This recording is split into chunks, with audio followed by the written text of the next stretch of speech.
નમસ્કાર. સુરતના લાલગેટ વિસ્તારમાં એક ગંભીર છેતરપિંડીનો કેસ બહાર આવ્યો છે, જેમાં પરિણીત યુવક એઝાઝ સલીમ પટેલે હિન્દુ એનઆરઆઈ મહિલાને પ્રેમજાળમાં ફસાવી બેહાલ કરી નાખ્યાનો આક્ષેપ છે. મળતી માહિતી મુજબ આરોપીએ મહિલાને પ્રેમના બહાને વિશ્વાસમાં લઈને તેને સાઉદી અરેબિયા લઈ ગયો અને ત્યાં ધર્મ પરિવર્તન કરવા દબાણ કર્યું.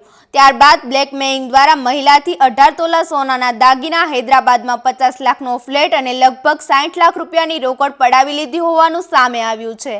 મહિલાના ભાઈએ લાલગેટ પોલીસ સ્ટેશનમાં ફરિયાદ નોંધાવતા પોલીસે તાત્કાલિક કાર્યવાહી કરી. અધિકારીઓએ આરોપી સામે ખંડણી સહિત ગંભીર કલમો હેઠળ ગુનો દાખલ કરી તેની ધરપકડ કરી છે.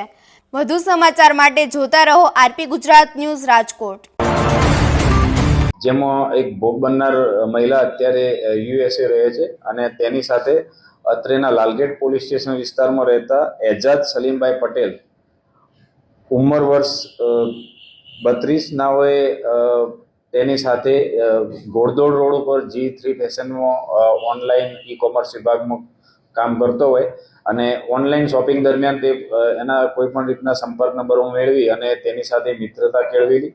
ત્યારબાદ તેઓ હૈદરાબાદ મુકામે મુલાકાત થયેલી અને એના પછી સાઉદી અરેબિયા ખાતે બંને જણા એકબીજાને મળેલા અને ત્યાં આ હાલના આરોપીએ એ સ્ત્રી સાથે મિત્રતા કેળવી અને તેની સાથે ઓનલાઈન મેરેજ કરેલા અને એને ઇસ્લામ ધર્મ પણ અંગીકાર કરેલો. ત્યારબાદ તેઓ ઇન્ડોનેશિયા મુકામે પણ મળેલા હતા. આ બધી મિત્રતા દરમિયાન હાલના આરોપીએ ભોગ બનનારને અલગ અલગ ઈમેલ